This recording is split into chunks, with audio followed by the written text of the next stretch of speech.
Okay, this is hard to see from a distance. This is a model of the city of Jerusalem during the time of Herod. And the larger building there you see to the right, that is the temple, and compared to the whole city of Jerusalem, just a little bit on how large that can get. Okay, there, it worked. This is looking from the eastern gate. This is where Jesus is going to come back. This is basically would be a view from the Mountain of Olives. And so Jesus, of course, went in and cleansed out this part of the temple. And then when Jesus was taken to, he was up here where he was taken prisoner, the Mount of Olives, and he was taken over this direction to where Caiaphas lived. And then there was a palace over here where Herod was. And then right over here is the Antonia fortress where Pilate tried him. And then, this being the eastern gate, he would have been led outside this gate here to be crucified and buried in this area over here. Okay, we went to the Knesset. This is the head of the Jewish government today. Just to kind of let you see a few of those pictures. We did some archaeological dig. They let us sift through some things and see if we can find anything of all the rubble they carried away when they were able to dig underneath the temple complex there. And we had buckets like this, sifted through it. See everybody, that's their best side there as they're sifting through. I found a piece of mosaic with gold on it, and they put that on the table. We couldn't keep anything we found. And Debbie found some glass from the Roman period. Oh, and wish my dad were here. This is a picture of my dad and another member of the group and his wife with 3 of the Israeli female soldiers. Unfortunately, about a week or 2 after that, we don't know if it was one of these, but a female Israeli soldier was killed outside one of the gates of Jerusalem by a terrorist. Next, I got a point. There's Debbie and her find of the glass, and everybody in the group looking at what they have. The Temple Institute was dedicated to, it's a group of Jewish people trying to get ready to rebuild the third temple. And this is a menorah made out of solid gold. And it's encased there, waiting for the day that they will rebuild the temple. This is the Temple Mount. This is the Dome of the Rock. This is very sacred to Muslim people. And there you see that dome, a little bit closer. And this is a picture on the side of it, a mosaic, and it looks like the face of Satan. People have commented on that, so we decided to take that picture there. And again, we're up on the temple complex. This is the area where a lot of scholars believe the actual temple was, or the Holy of Holies was in this direction. That's why that picture is there. This is a place, I believe, a cleansing place where they would go to cleanse themselves. We looked all over for American food. And Gary wanted Kentucky Fried Chicken. This is the closest we could find, was Arab fried chicken. Unfortunately, we didn't have time to stop and eat there. Gary wanted bacon. Yeah, Gary wanted bacon. Well, you're not going to find that in Israel either. But Gary decided maybe he'd settle for an Orange Julius. Maybe it's an inside joke. Okay, you're good. That really wasn't in Israel, but there we are in the picture again. Oh, I keep going back and forth. Don't worry, I got you so bad. And I just want to go forward down the Via Dolorosa, where people today, these are Catholic people who like to, Via Dolorosa is the way of the cross. They believe Jesus would have walked through the old city, and they like to reenact that by carrying wooden crosses. The Church of the Holy Sepulchre, which is where Catholics believe Jesus was crucified and buried and rose again, and so they built a great big medieval church over that. It's over 1,000 years old. It's a pretty spectacular building on the inside. I believe that's where they thought his tomb was. And so we're in the Arab marketplace, and Debbie's doing what she does best, shopping.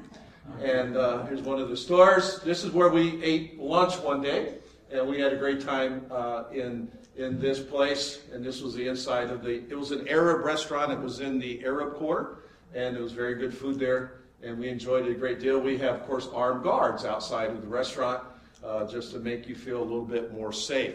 Well, I'm going to end mine there and let Brentley take over for a little bit here, and then here's the tool. I'm going to bring this mic over.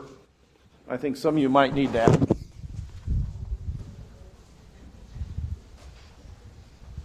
There you go. Thank you, Pastor. See if I remember how this thing works. All right. City of David. And this is the old walls of the actual city of David. These date back actually before David took over the city. And so these would be the old walls we're looking down from the top there. And this is some more of it. We came out of the Hezekiah tunnels and through the Pool of Siloam, and when we came out of the Pool of Siloam, we had to walk through this area. We should have been on a bus driving, well, we were in a bus, but we should have been walking all the way up through the Hezekiah tunnels, and we would have come out here. And but we didn't get to do that because we were in one of the toughest neighborhoods of all of Jerusalem. These are the southern steps. If you remember the passage in Scripture where it says, guard your steps, and this is what they're referring to. These steps are uneven. As you're looking at it, whoops, hit the wrong button. That one. These steps right here, each set of steps is different than the one before it. So one will be wide, one will be short, one will be shorter, then it'll go opposite, and it goes all the way up like that to get into the gate, which then leads to the Holy of Holies. These are a mosaic, part of the pools, cleansing pools. Before they go into the temple, they would have to cleanse. So these are the leftovers of those cleansing pools. And now you can see how the steps are uneven going up there. And these are some of the actual bathing ritual pools where you would cleanse before you went up to the temple. And this is the old sidewalk. Jesus would have walked down these. The grading area right here, you can see a hole right there. During 70 AD, when the Romans took over the city, the Jews went down into here and tried to hide, and of course that didn't work out. The Romans finally figured it out, went down in there and slayed everybody that was down in those sewers. This is David's tomb in the upper room. That's supposed to be King David. I'm not sure if they got it right, but these are some of the rabbis that were there. It's also a school for the rabbis, and so we were watching some of that with the music and their prayers. This is the sepulcher. They come here and they pray. And over here on this right side, you can't see him. I couldn't take a picture of him, but there's a man sitting there, and he asks you to come up. He asks your name. He then asks you if you're married. He then give him the name of your wife. He writes it on a piece of paper in Hebrew, and then he throws it behind there, and then he asks you very kindly if you would like the rabbi to come out and pray for you. And, of course, that costs you some money. And I kindly refused that, but they do give you a lavender branch. This is the upper room where Jesus would have had the Last Supper. This is redone because in 70 AD this was all destroyed by the Romans. It's built on the spot that they're pretty certain that the Last Supper would have taken place.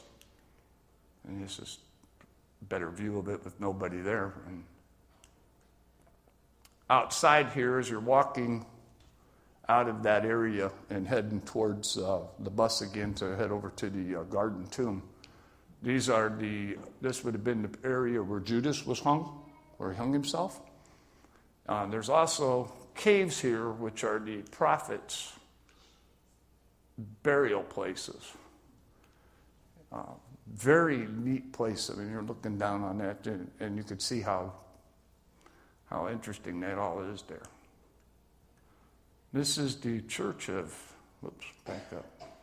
Wrong button. There we go. The Church of St. Peter. This is where, you can see the little crow sitting up there. This is where Peter would have denied Christ 3 times, they believe. Would have been the holding cell. kind of interesting, but you stand up here, and then there's 3 steps that lead down to here. And what they would do is they would lower people down in with the cradle type thing with ropes, and they would lower you down into this pit.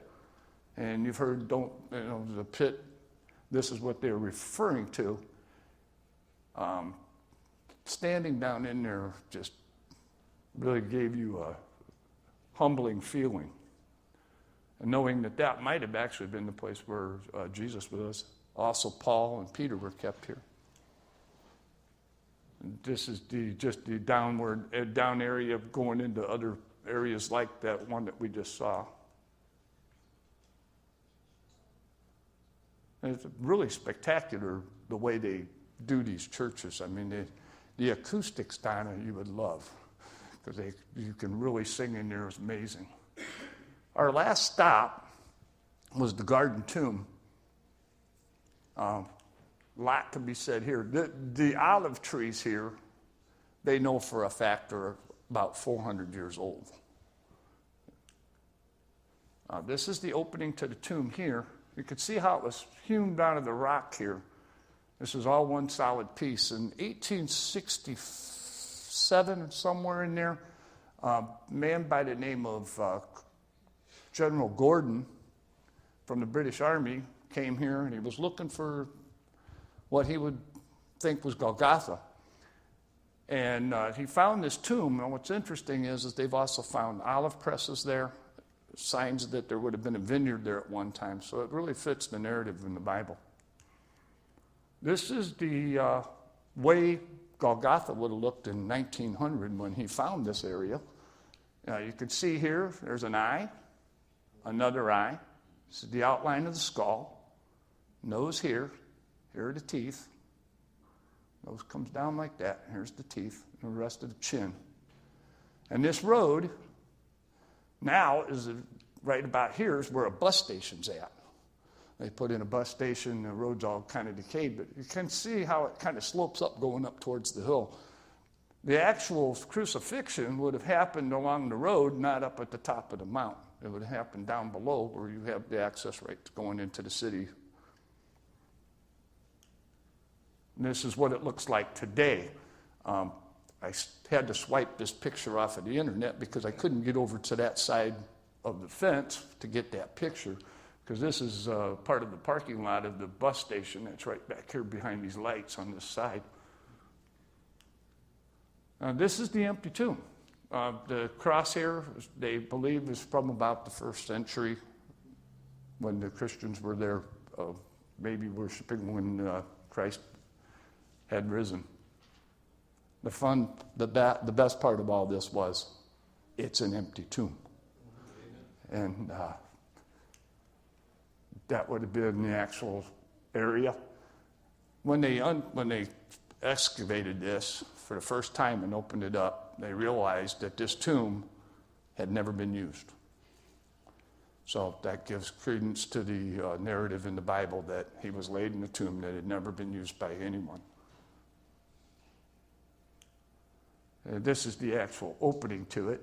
They had to widen this out. This would have been smaller, and there would have been a rolling stone in front of it.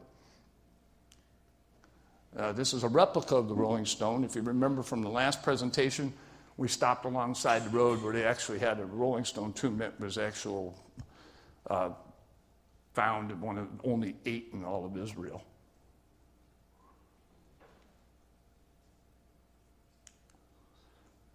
This is real hard to see.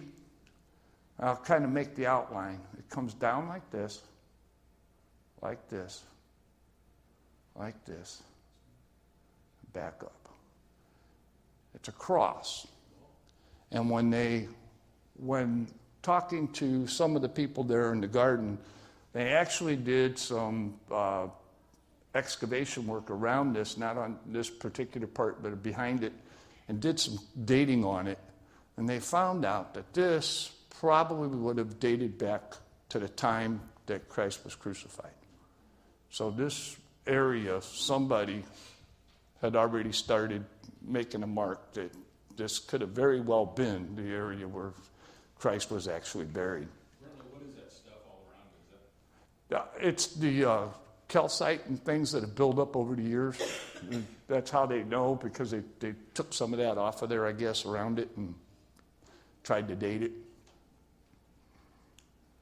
And that's exactly what it is. He is not here, for he is risen. And that ends my part of the presentation. Mr. Dybin and that group. It's kind of crazy calling him Mr. Dybin when I was his chariot driver, or his chariot horse. One of them. We had a lot of fun with Gary over there. He had Gary didn't have a lot of fun. 16 wives or something like that at one point. What do you got here? Okay, that's the arrow or the red dot, and that moves your picture forward. Okay, and that's this one that. go backward. And then don't push that one. It says don't push. Yeah, Okay. don't push that one. All right. All right. It's all yours. Cool. Thank you very much. I think we probably got a little bit longer presentation. That's because my ADD kicked in and I kept making mistakes. And Linda's like, try search, Gary. You might find it. And she was right. So anyway, leading up to this, just real quick, a lot of you have seen me hobbling around. My knee went out again, so I wasn't in the best shape, and I wasn't even sure if I wanted to go. And Brentley did, in fact, after they went to extraordinary lengths to get me a wheelchair. If you're going to rent an Israeli wheelchair, bring your passport. I didn't, and the bus driver, it was hundreds of dollars because it was a lot of shekels. So anyway, Brentley and Pastor and his father are pushing you can fill in the blank. And so it was an effort of love here. But anyway, so this was in January. We started this trip. Never been on a 777 before. It's pretty neat. And there's the gang. The gentleman that takes this picture is an Arab, and there's a lot. The Arab salesmen get out of your way. He crawls up on this great metal fence. Okay, are you Americans? Say cheese, or whatever it was. And we did not get Pastor and his wife because they had to leave to go to Charity's graduation at the academy. But anyway, that is the real deal that everybody looks to get in. And that was South Carolina, Indiana, and Ohio that were part of that. And this was a map I took from the internet, just kind of basically showing Israel in the time of Judah, Isaiah's days. This is going to repeat, and we'll put an arrow to show you geographically where we're going next. Okay, the cliffs of Arbel. It is located northwest of the Sea of Galilee, which I'm not really sure why they call it the sea, because look at the Mediterranean Sea. I think Lake Wawasee is bigger than the Sea of Galilee, but once you see these pictures, you won't care how big it is. And that's a cliff. I mean, that's a serious cliff. And it got its name from the town that's nearby called Arbela. Historically, there's not a whole lot that happened here except Herod, that wonderful creator of nice buildings but hater of anybody that hated him, decided that there were bad guys in his mind that were hiding in these caves and really hard to get. And so we're going to show you in a little bit just how he chose to send his soldiers down, why you wouldn't want to be one of his soldiers. And eventually they overwhelmed them and slaughtered them. But that's about the only thing. I will tell you, a week before we got here, a German tourist decided to disregard all the signs and the fences and wanted to see one of these caves, and he fell to his death.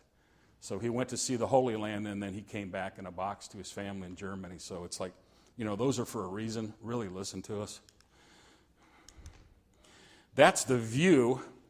And I don't know if that might be the town of Arbela, I'm not sure, but you're going to realize just how high you are. And there is the Sea of Galilee. That's the northwestern portion of this beautiful sea. And just a couple more pictures of it. This gentleman here is Craig Hartman. He kind of looks like Crocodile Dundee, an amazing man.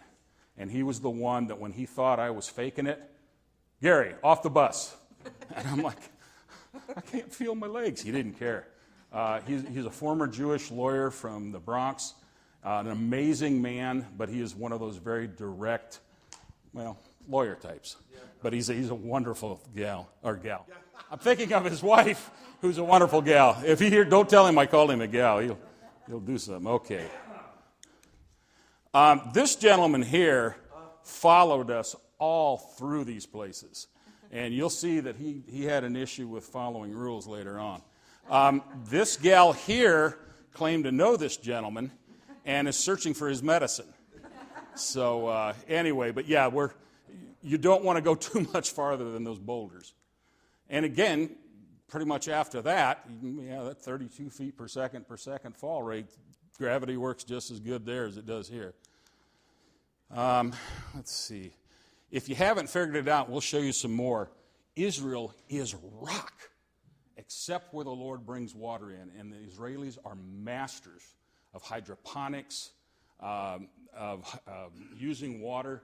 And if you look at a satellite view, and I wish I would have done it, you'll look down and you'll see the green of pretty much central and northern Israel, and then all the other states except for Lebanon, which is the cedars of Lebanon, like Jordan and parts of Syria, rock.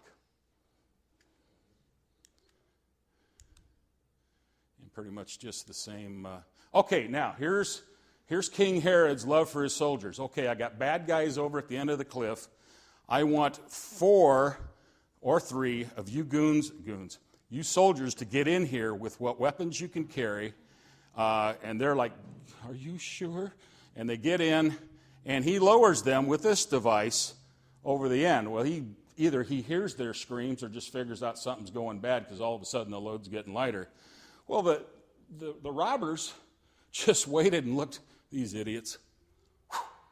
One's down, 2 down. So if they could get 2 or 1 soldier at a time, but eventually he did use this process well enough that they overwhelmed the rebels, and I don't think they lived long. Okay, so let's see. Sign that you can't really read. I can't from here. Back to picnic area. Okay. And these two are following me, asking to push my wheelchair. It's always near a cliff. There's an issue. Now, you watch. I'll show you some proof. Okay. And again, just some beautiful views. And now, you folks are in the boat, and we're looking back, and they were clear up here. Boy, I must be getting older. I just shake a lot. And there's Arbel Cliff. What's that? It's the point. Amen. Amen, Pastor. I love your style. Okay. Now, this next one, I just got a new program when I was playing with it, and they're like, good grief. All right, the precipice. I didn't have to look that up because I think, hey, if you get too close to the end, you're going to go over, that's a precipice. What they believe is that when Jesus, with I'm assuming the Pharisees and the Sadducees and those that were in authority over the people, when he finally got to the point, basically, where he said, I am the Christ. I am the Son of God. They'd had it. That was blasphemy, and this is where they were going to grab him and throw him. Now, that looks like someplace in Michigan there, and I did not see this.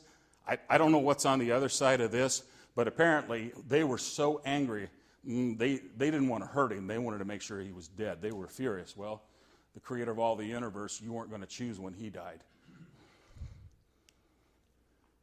So these were pictures that were taken. I don't know what's going on here, some kind of a reservoir or whatever.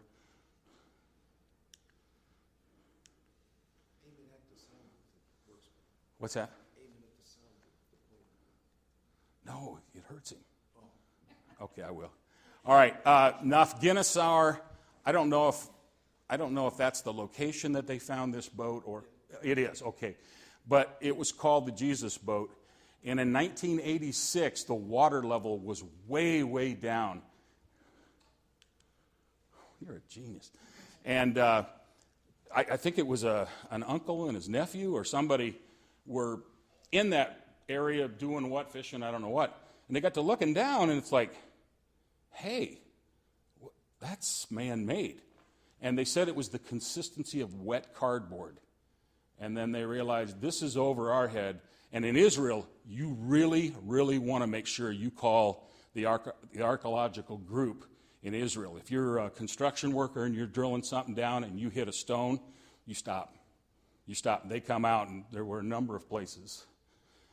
So anyway, this is a museum, and you can see the Sea of Galilee. It's a beautiful place. And we went in through here, and what they had done to get it out, there were hundreds of volunteers from all over the world that heard about this and wanted to help. The locals, like, what is this? And they wanted to help. They finally got that boat out of the yuck. They built kind of a dam around it and drained the water. And they took the foam that you would buy at Menards, that, for your windows, that you spray it and then it goes large. And they'd coat it with some kind of a paraffin wax, filled it up, and that's how they got it out of the mud pit and into the museum.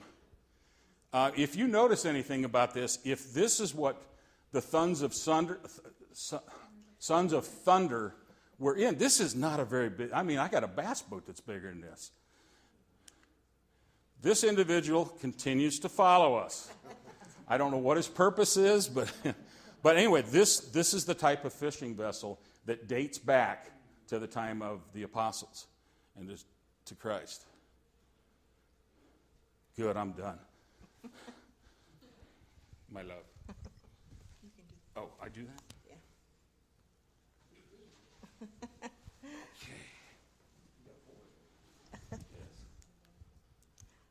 This is the Sea of Galilee area that we were on the 13th, and actually the tent's not anything. It's behind our hotel, and if you look right behind it, you see the Sea of Galilee. That's how close we were to it.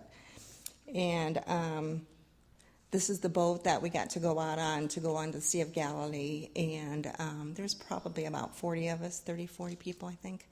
And it was just an awesome experience just to be out there and to know that this is where Jesus walked on the water. He calmed the waves and sea. Those are birds.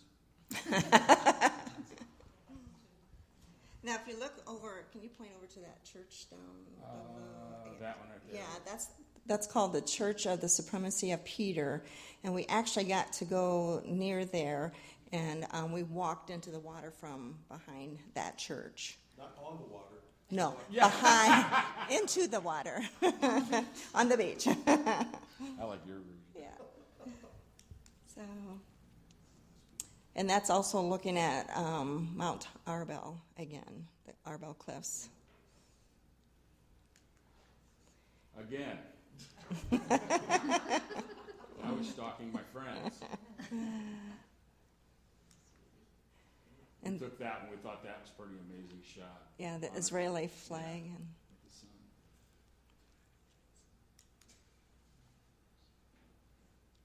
The water's so still today.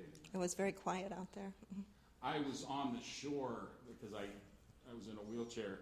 They started singing Star How Spangled Great Thou Banner. Art, Star Spangled Banner. It went across the lake and I could hear it. I had a video of it, but like a lot of videos, I don't know where they're at. Yeah, that's closer picture That's of a Saint. closer picture of Saint. No, down below. Oh, Right. like there. Oh, but And that's that's the right. Beatitudes Church up above. And And the reenactment of the fishermen.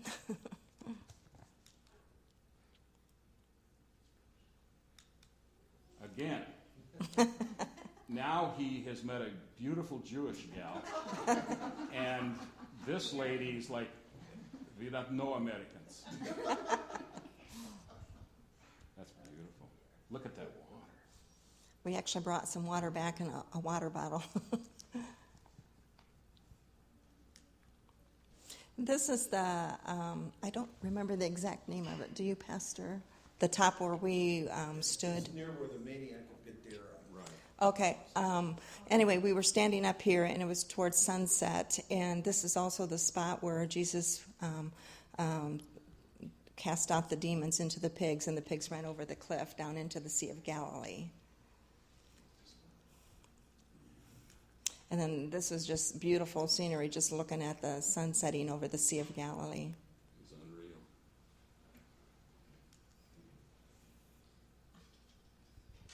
I know, I went over. Dear Linda. My turn. Okay. You ready? We were traveling from the Sea of Galilee along, it was kind of on roads that were kind of along the Jordan River and heading down to the south. And this is the topography of the area and some of the greenhouses that they had, to grow the various types of trees that they had. This is just kind of a city back in the background to give you kind of an idea of what the topography is. And these were some mosques and other buildings that were close by to where we were going to go to a checkpoint to be able to even go into the place, the baptismal site. This is the Jordan River it was very flooded at that point in time, so you can see, by this, you can see just how flooded it was at the time that we were there. The checkpoint that we had to go through was, there was armed guards, and they had to do some negotiating for us to even go through there, because one side of the Jordan River got armed guards with Israelis, and the other side, the Jordan, is the country of Jordan, and they had their armed guards on the other side. So you didn't dare want to swim across the Jordan River.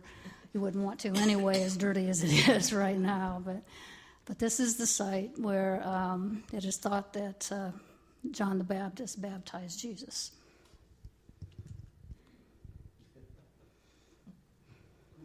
You've got that too. Yeah. On our way to Qumran, this is part of that. It's also kind of like the road to Jericho type of thing, because Jericho was around that same area. Jericho is supposedly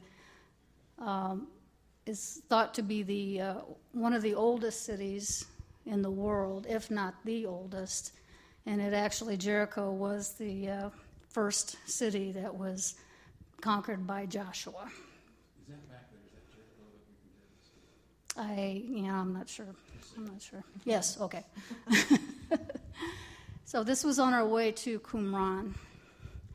And Qumran was a settlement of Essene, am I pronouncing that right? Essene scholars. They were kind of a secret sect, of scholars that actually transcribed the books of the Bible. And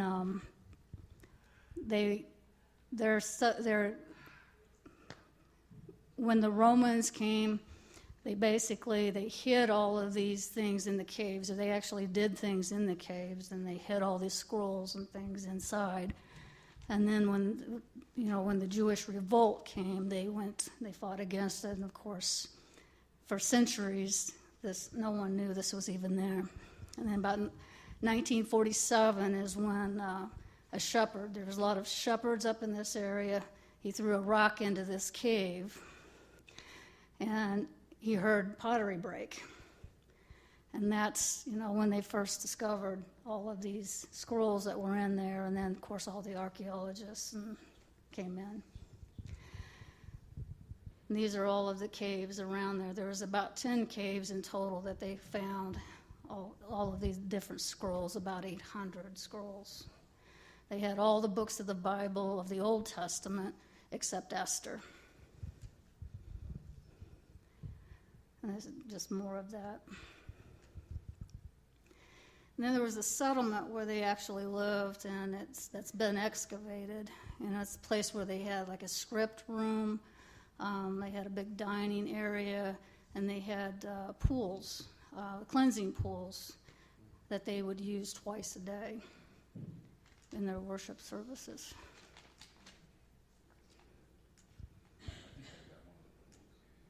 Yeah, that's the That's the deep end. Yeah.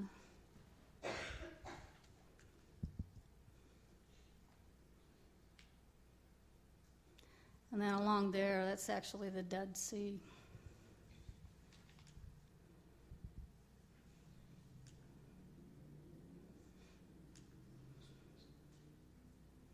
Yeah, it's the lowest place on Earth, right? It's about 800 feet below sea level. Do you have a Getty too? I do. We went on and Getty was on a different day, but we did, it's about in the middle of the Dead Sea area.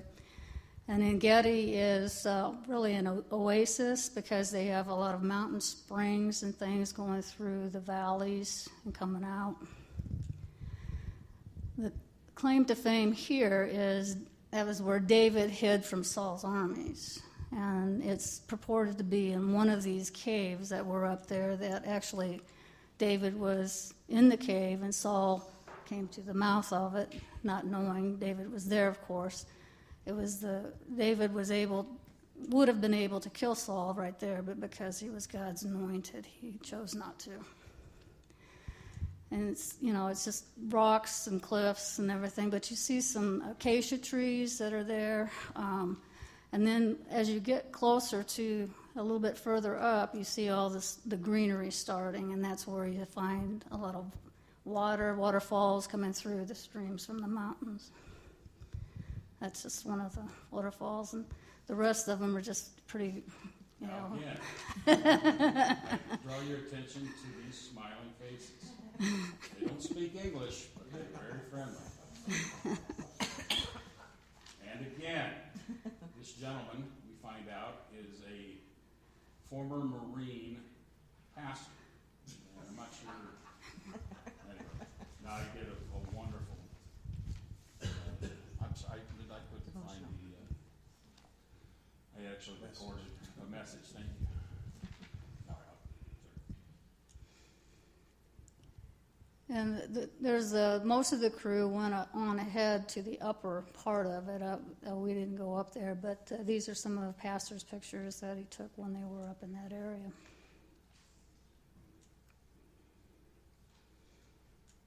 It was a pass that was used very frequently by armies to, you did have abundant water and wildlife and greenery.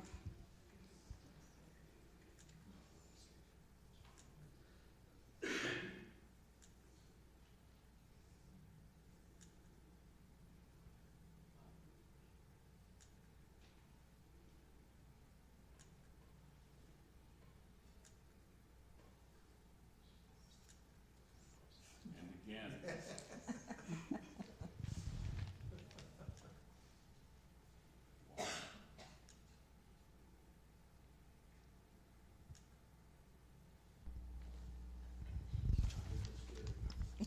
All right. Just that.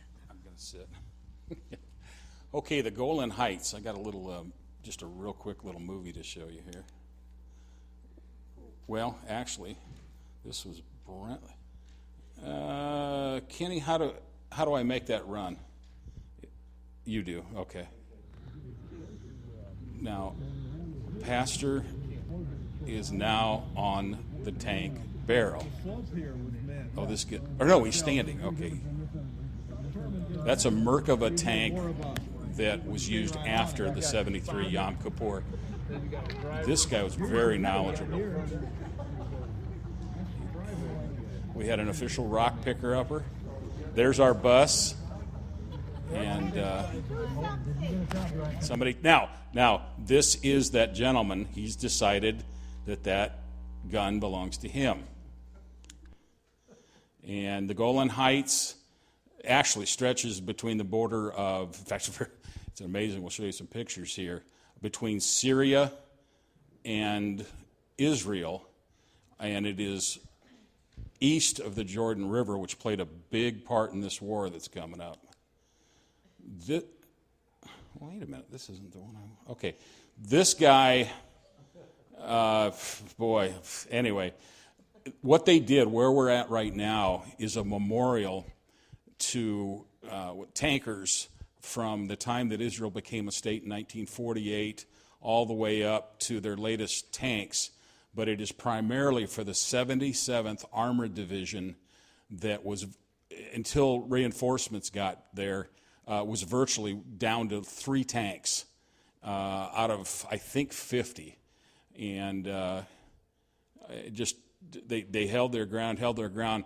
Pastor tells of a story between these remaining tanks that the commander received a message from one of the other what would he be, the captain or whoever, tank commanders, and he says, "Commander, I'm out of shells." And the commander came back, "You know that, I know that, but they do not know that. Continue." Then eventually he went a little bit farther, and I think it was his turret wouldn't turn. And he said the same thing, "I have no active turret. You know that, I know that, they don't know that. Get going." And I don't remember what the third thing was. Oh, I got ammunition at first. But anyway, just these, you got to remember, these are 19, 20, and 21-year-olds fighting like this. This tank here was in the late 40s. This is a Sherman M4, I believe it was. And the Israelis built these heavy-duty armored sections for the shells. This was called a Purple Heart tank because any larger shell would go right through it. But the Israelis had no other choice. They needed something. The South Carolina group said this was a Fitbit thing, so they climbed up on top.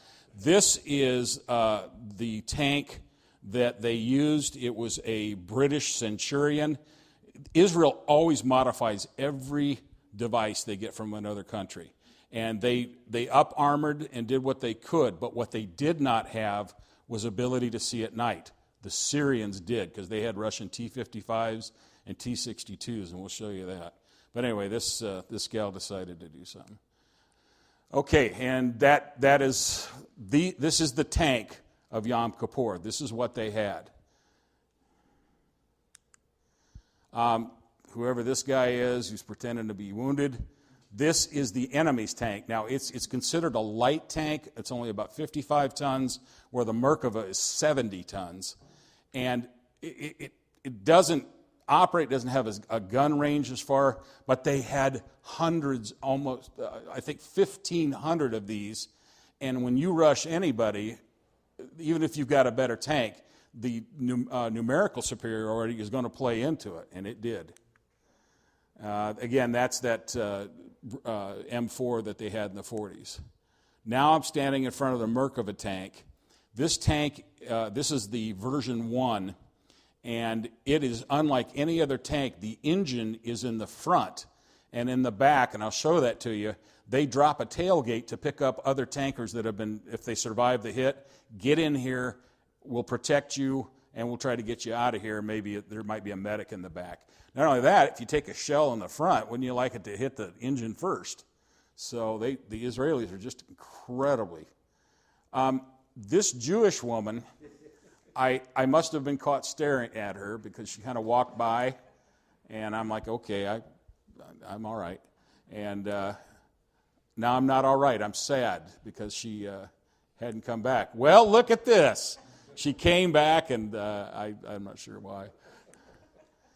This is additional tanks, and I did not get the section where it talked about the 77th Armored, but an incredible battle, and they hung in there. Both Syria and Israel fought to the death on this. And there's that door that comes open, and I guess they kind of crawl in it. It looks like that might come down. But no other tank in the world does that. That's, again, this gentleman is in 50% of the photos I'm showing you here. Now, I've about had it. They don't know who I am, but I'm carrying a gun.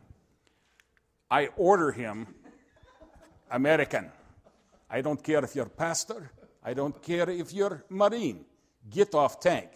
He pulls a weapon. If you see he's going to miss me, my cane is not going to miss him. These were pictures that Pastor had in a previous Israeli visit or Israel visit to the Golan Heights. And this is part of the area. And this back here is Syria. So, I mean, there's not a lot of distance between here. In fact, some of these are Syrian military bases as they advanced. And so the Israelis are coming up to this hill, and they're like, what is this? And they're 200 tanks against 1,500. And it takes 24 hours to get the reserves to move up. So they are going to have a real fight on their hands. Do I need to say it? And this is a Centurion, so that would have been the tank that they were fighting with. And some of the embankments, Pastor, is that? Yeah, that's just the tanks were coming up that hill towards the position that these tanks are. That's right. And on the downslope, the Israeli tanks, their guns could lift on elevation higher than the Syrian tanks could go on degradation. They couldn't go. So as soon as the belly of their tanks came over up the top, they blasted them. So that was one. I mean, they're fighters, they're trying to survive. And just pieces of wreckage and the view they had.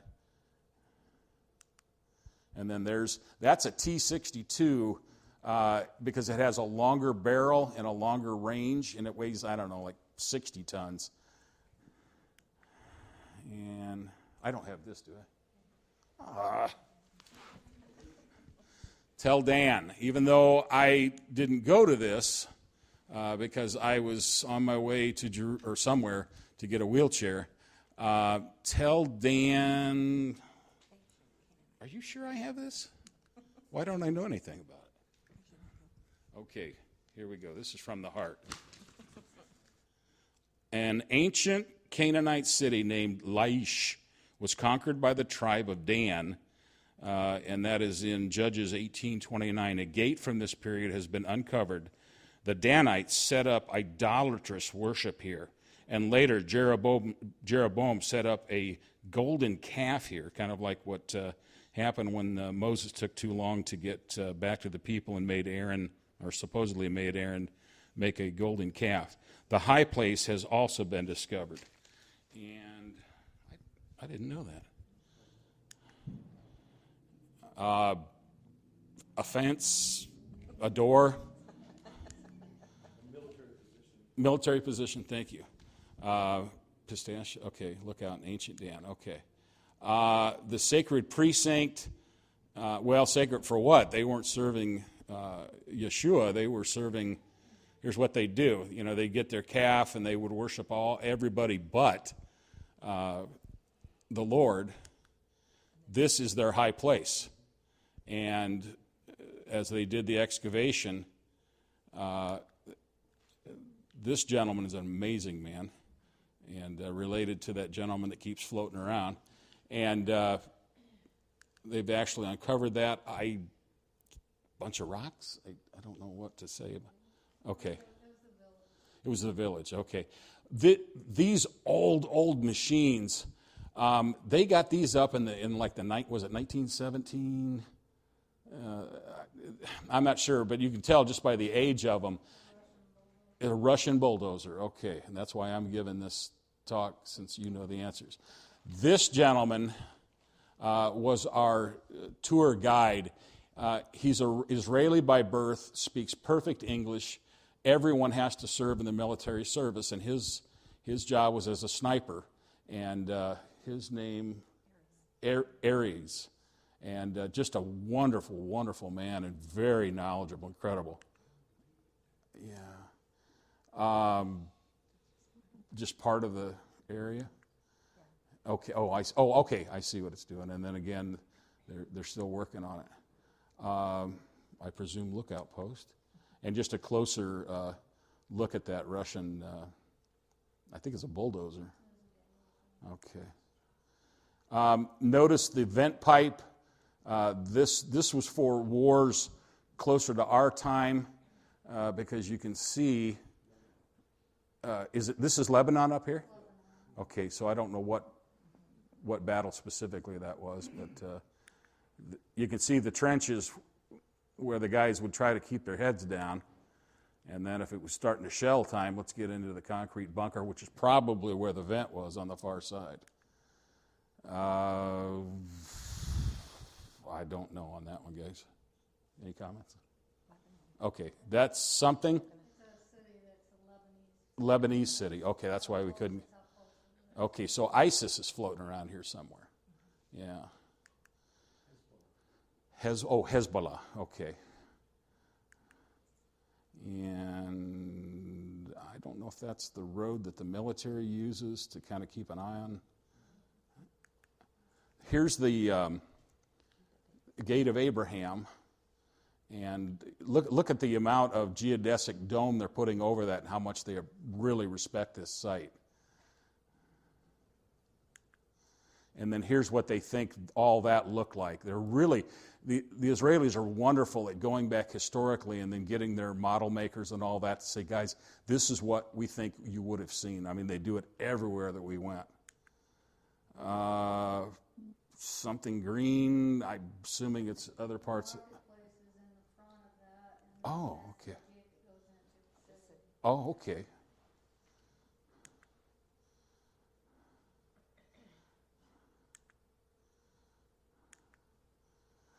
Is that mine? Wow. You guys see a pattern here? Okay. What's that? Okay. Caesarea Philippi. Anybody have an idea the other name, the horrifying name this has? Let's see. I don't know if I've got it up there. The gates of hell. And when you guys were near it, didn't you just feel spooky? It just feels evil. Caesarea Philippi is northeast. Well, it's actually east of the Dan. We didn't have to go very far. And I think when you start seeing these, you'll get a sense. That's one. In fact, that might be the biggest cave that they believe is the gates of hell. I don't know if it keeps going to the right, how you get down into it. I don't want to know. But this is something they have. The court of Pan, who was one of their, it was the one that played the flute, wasn't it? And the nymphs. And I can't read all of it, but I'll show you this next one. They would have gargoyle-type creatures here, nymphs up in here, and apparently those have fallen out. And there's a picture coming up. I mean, just maybe it's the stone, but it's just, I don't know, it's just creepy. This is what they think it all looks like. So that big cave back there, they think this was parked in front of it, and they're starting to excavate. And there were all manner of evil. I mean, you can use your imagination when you don't serve the Lord. And then that's just some of the remains of the temple, one of the three that they had. And then here's a bigger view of all the things they could plug in. And that great big, yeah. And I'm assuming part of the original something. And just the rock itself. And then now you start to get into more of the, a column and all that stuff. The rest of it. And I think those are some inscriptions there. I don't know. But anyway, that's the gates of hell. All right, Gambela. Is that mine? Man, oh man, we were at Pastor's house divvying these up, and it's like, okay, Gambela is due east, kind of northeast of the Sea of Galilee. And it's a town, it's the mountain, and it was called, it was called the Masada of the North. If you guys remember, Pastor was talking about Masada. You guys may have seen the movie where, the Romans in AD 72, I believe it was, finally conquered. Well, in AD 67, this had happened before. The Zealots, who wanted to have the overthrow of Rome, are hiding out in here, and the Romans don't, they had no idea you're going up against, at that time, the most powerful, the one that is described in the statue is iron, the powerful military force who will not allow themselves to be beaten, at least at this time. And so they come up in siege against these folks, and that kind of tells you what I was sharing with you. And that was just a map to kind of show you where Gambela was. I don't know if we've got a picture of it. I think we do. It is so obviously different because it comes to this sharp point than any other place. There's the town, the fortress, if you will, that didn't keep the Romans out too terribly long. I don't think this took a whole lot. But look, I mean, you could spot that anywhere. I mean, that looks like something that you'd have at a gravel pit when they are separating the rocks. And there must have been enough of a cliff on one of these things because, as they did in Masada, as they saw that they were going to lose this battle, they chose to take their own lives as opposed to what the Romans would do. And you can use your imagination. They crucified 6,000 Jews in Jerusalem when they took that city, so they could only imagine what would happen to them. And that just talks about the war between the Romans and the Jewish rebels. And there's just kind of a picture, if you will, of the Romans surrounding. There's their trebuchets and catapults and all their different things against these folks here that, you know, probably don't have anything other than spears, arrows, and swords. So it wasn't going to take long. I think it's a catapult. Yeah. I know they had something called a ballista. And so the rebels had no machinery. At this time, Rome was coming up with some amazing machinery for war. Is this mine? Hallelujah.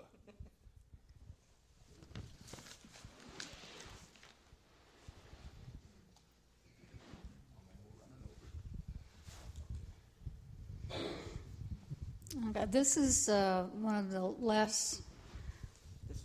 This was our last day, right? And this is when the pastor and his wife had already left. And we went up to the Mount of Olives, and this is kind of a view from that area. Large cemeteries where the Jewish still bury their their loved ones. And at the bottom of the hill is where much of the ancient burial tombs are.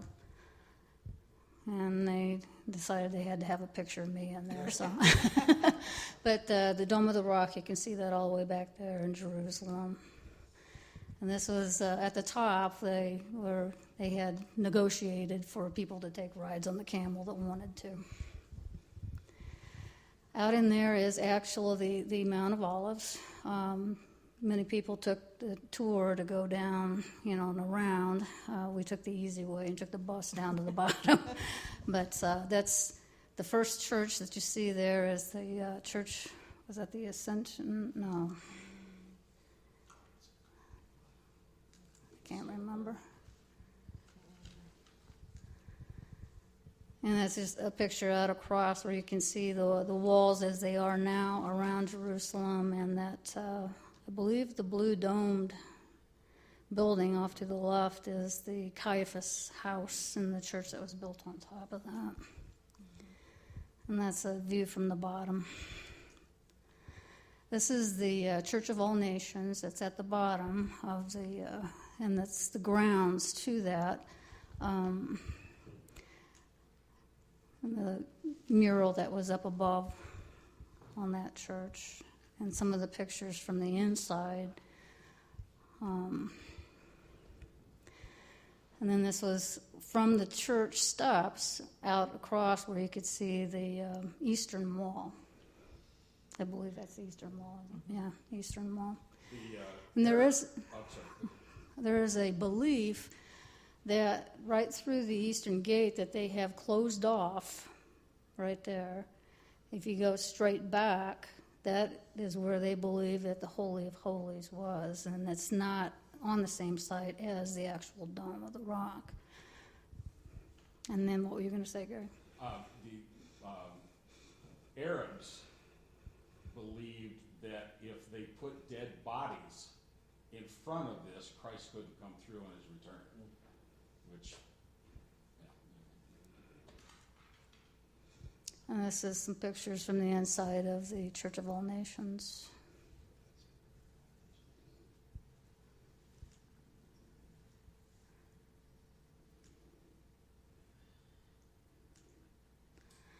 This was the grounds that was off to the one side of the church, and this is considered to be one of the oldest tree that's in that area. Could be, they think it could be dating back to the time of Christ. You want to do that? This is the gate into the Garden of Gethsemane. And most tours are not allowed in there, but Eris, our guide, went and negotiated with somebody and they were able to let us in there. But through that gate, they also locked us inside there too until we were ready to leave. And so these are just some of the pictures inside the garden. We also had a devotional there, and it was just a beautiful place, just very restful and just very meaningful.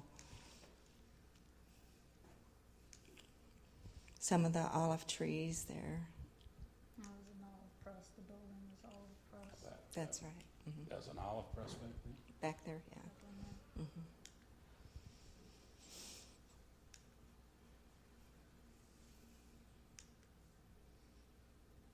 That's outside too by that church That's that same tree. that that we had Oh, showed okay. before. Yeah, the oldest olive tree there. These are just some of the flowers inside the garden.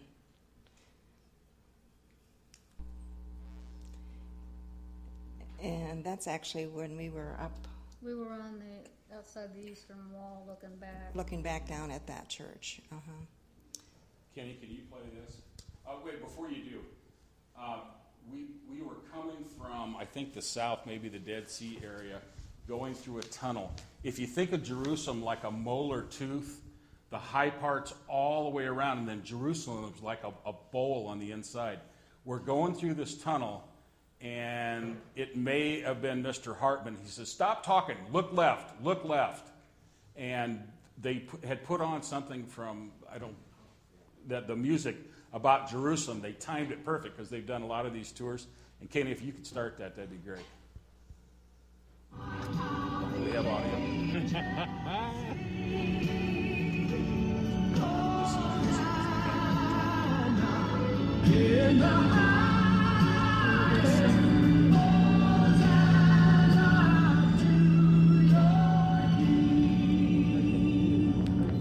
And then I thought my dream was changed. The streets no longer rang as with the glad hosannas that the little children sang. The sun grew dark with mystery, and the morn was cold and chill as the shadow of cross arose upon.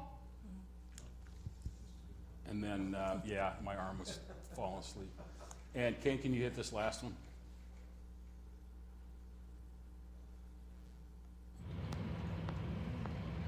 Sunset over Jerusalem. You ever think we'd get here? No. I like. I married that Jewish gal. Out of the tunnel. Look left. Yes. And everybody just started Don't let me clapping. talk about my feelings. There's Brentley. But I mean, what timing for us to get here during this? All right, I know it's after 7, but we've got to include this. Kenny, can you hit that? Okay. And Kenny, you know to hit each one of these because the sound is perfect. Here we go.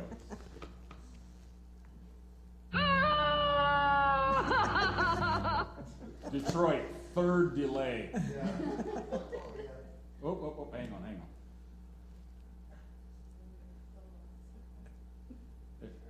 Oh, it's good. They had been arguing. My, you must be in terrible pain. Either him pushing me or me not sure what's going to happen. Ooh. Leave your fat American husband, my dove, and become my 17th wife. Now, this one, you'd have to know. Suffering succotash. You were told not to drink any of the water from the Jordan. This is what happened. Diseases. All right, that one's bus driver. I do. I come here all the time. I shop for this sangria. It's very good. I saw this. I drink it out of the brown bag. You are Very- also tour bus driver, yes? Yeah. That's why I look like I want to kill everybody all the time. Thank you very much. He was different. Okay, lady, I love you. Bye-bye. I'm the cute one.